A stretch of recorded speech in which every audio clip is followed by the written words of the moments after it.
Ooh. I'm wearing a suit. Just went for a run. In my suit, actually. We got A game. Ooh. Things are gonna be good. I mean, obviously I'm excited because it's AGameAnx you're playing in our tournament, right? And look, his name is even in italics, thanks to SSSS. This is exciting. I mean, I don't know. A-Game probably feels a little weird about the way that like I always like reference him as like some kind of like, is he a myth? Is he a legend? Or is he a god? You know, like, yeah, but the reason is because there's so much history involved behind this player. You know, we all know that he's good. I shouldn't need to explain who AGameAnx is at all. If you've seen the competitive scene for DOK, you know about this guy, even though he hasn't been in it for the last while. You know, he was always the guy to beat back in the days of the Artifact Cup, and some did, but most didn't. So he's definitely like probably the most well-known player, I think, of DOK. And his victim for today is going to be poor old Shrike, who has no idea what's coming for him. Actually, he really doesn't, though, because A-Game is playing random. Although he might have just said in chat, hey, I'm Coalition, because he tends to do that. Looks like both players going to be going for a support cruiser first here, so we're not going to see any crazy early game shenanigans. Excuse me. So that gives me a chance to talk about kind of, you know, the strengths of each player, I think. One thing I really noticed about Shrike is he's good about macro, right? He seems to have a good sense of like what he should be making. So when I watch his games, I tend to think he's pretty competent all around, you know what I mean? Like, you don't expect him to just have one of those games where you lose because you just have no idea what's going on. Like, he's not really like that. I think this kind of plays into his strengths then, that both players are sort of going for the macro style. But even so, I definitely can't lie. I think A-Game is the pretty clear favorite to win here. What are A-Game's strengths? He's just he's really good at micro. That's one thing we always notice. When it comes to the unit interactions, he tends to win those ones. And he also has like a very good understanding of just like, you know, what you need to make at what stage of the game. He always seems to have enough railguns if he's going into a railgun fight. He always seems to have the air superiority if they're going into an air fight. And you can even see it right here. I mean, he's slightly faster on the support cruiser there, slightly faster onto his second base. He'll be scouting out with that probe and get to see that information. So has Shrike here. Base runner going to chip a little bit of damage out there. I think the base runner from Shrike was retired. No, actually it's out in the middle here. A-Game keeping his base runner back home. I got to assume because he's worried about some kind of a rush. And if that were the case, that would have been very nice. He can put down the turret to defend it. But once again, we see just a very small differential here. Both players going for the same strategy into those AAVs. A-Game just a little bit ahead there. So he's also going to make one LAV, it looks like, and then head straight into AAVs. Shrike's starting to stack quite a lot of resources, and he goes into railgun fabrication as well as the carrier production upgrade. Okay. That's pretty interesting. So he's not going to be making AAVs at this point here. A-Game is going to scout that though, so he knows that that's the tech choice. So that might cause him to scratch his head a little bit there, which is sometimes good. Turret is going down now for Shrike in the middle of the field here. This poor LAV is going to discover that the wrong way, maybe. No, he's fine. He's fine. And that's going to help. That's going to help Shrike get this extraction out, which is nice. He is also taking the middle one, so Shrike with a little bit more field control, I would say. Although actually he doesn't have any units, does he? In A-Game pushing out now with an AAV. And it looks like it's look at that rally point. And it looks like it's gonna be fighter and gunship fabrication now for A-Game. So that's pretty typical, I think, in the CVC matchup. At least when I've seen A-Game and Descaro play, that's generally what they do here. Shrike now beginning to make some AAVs. They're mostly just chilling back at home here, but they'll probably move out into the field pretty soon. Armor is definitely on his side. He's got the numbers too, so this AAV from A-Game shouldn't be able to get too much done, which is good because it's obviously much closer to Shrike's side. And generally, when it comes to the AAV versus AAV war, if you're closer to your opponent, you're going to be able to get damage in. Uh-oh. Well, yeah. See, in this case, he still will. What I was gonna say is he's got the numbers to shut this down before it goes too far, but he kind of threw that one just a little bit. I guess he really just wants to attack here, but I would have stayed back and just taken this guy out here. Instead, you're probably gonna lose something.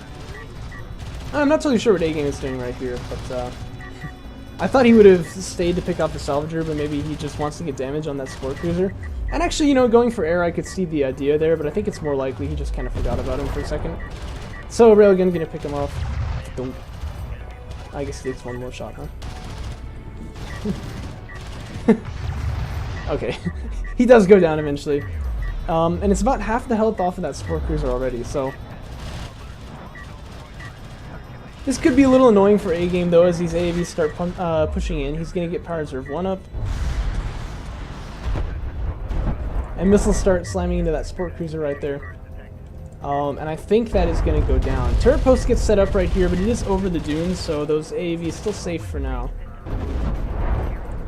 Yeah, Sport Cruiser has to go down here, though. I'm quite certain of that.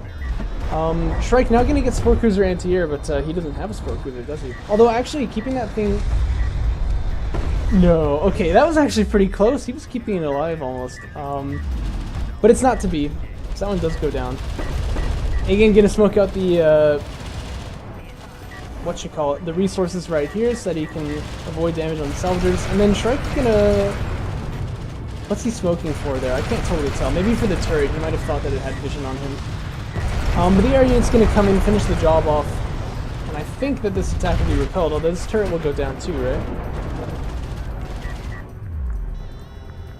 Yeah, I gotta say, Shrike doing a very good job of being annoying with these AAVs.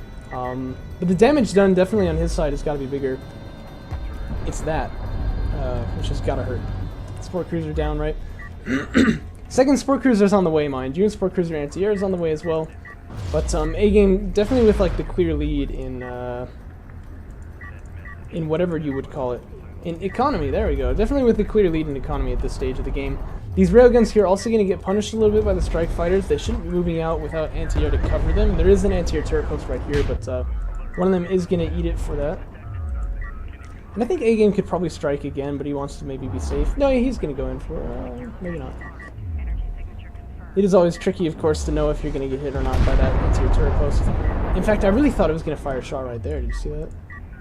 Oh well.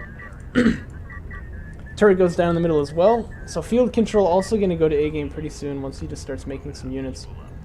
And the whole board is open to him. He can make whatever he wants right now. Looks like he's going for Power Reserve 2, and I mean, he can't be doing this because he feels threatened. He must be planning to attack with that. So maybe he's going for a bit of a power play. I guess we'll have to see.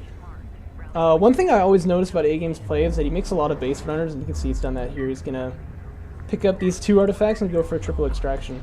That's probably something I should do too. I think most players could do with making a couple more base runners, except for Romper Frolic. Just, if you're watching this, don't listen to me. Anyway, but yeah, you know, I mean, it doesn't cost very much and it can win you the entire game, so, you know, why not? And look, they're going to set down turrets in the middle too, because he's got such a CU flow. That's an interesting idea. Artifact also going to be denied by these LAVs over here.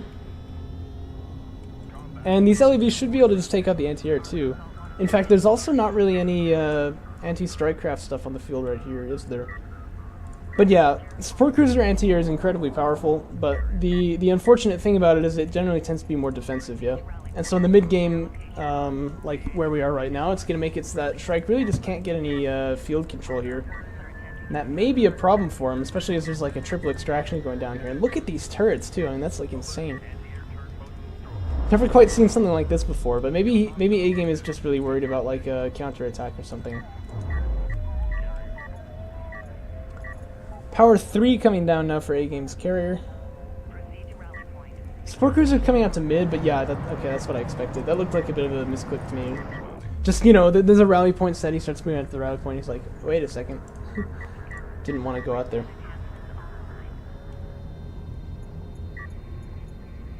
Power 4 now for A-Game, so we're getting closer. And once these 3 artifacts extract, that's also going to be turbo relevant if it comes to, you know, the carrier power play here.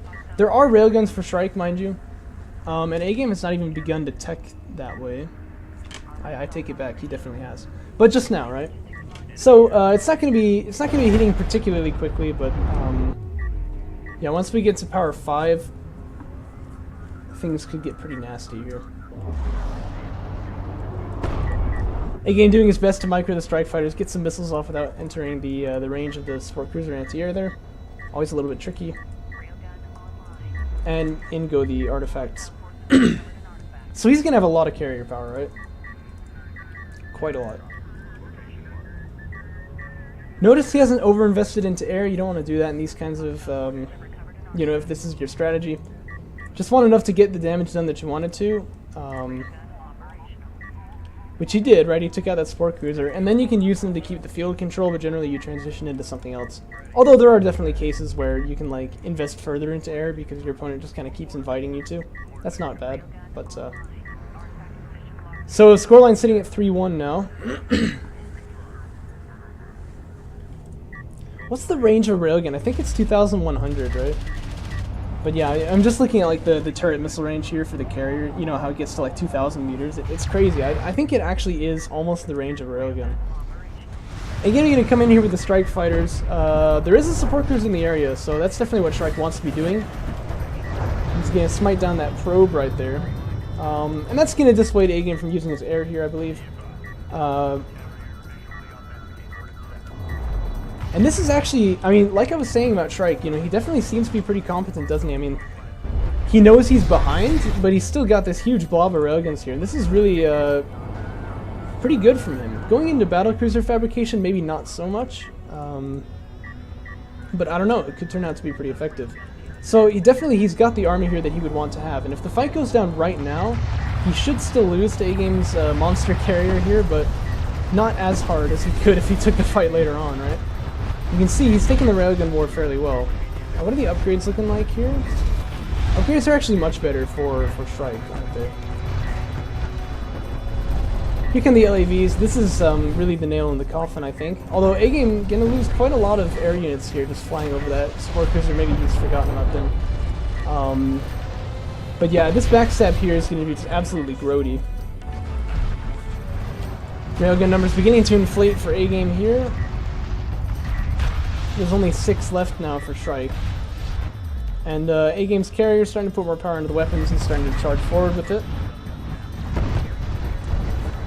And this is definitely, you know, this is just textbook coalition versus coalition play right here. Just push in with the carrier in the front, railguns in the back. Enemy army equals dead. And then once that cruise missile comes out, just, you know, blow him to smithereens, right? This backstab here I almost think isn't even necessary, but it's there. Definitely going to be actually taking a lot of losses here, but doing a lot of damage too, so that's totally fine. Power Reserve 5 is finished now, cruise missile ready to launch. He's probably going to plop it down just right there. Off it goes.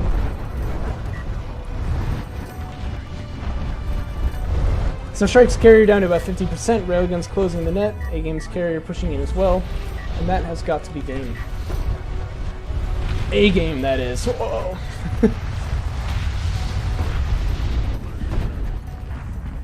Looks like Shrike knows that he's going to choose to GG out.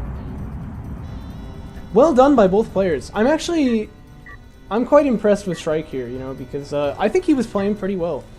The air transition definitely caught him off a little bit. I think that might have been a little bit easier to suspect. And then, I'm not totally sure about the way that he let that AAV past him there, but I still think he was pretty much active for the entire game, and he knew, you know, he knew what he needed to do. You could tell his army at the end was really not bad. But man, it's AGameAnx.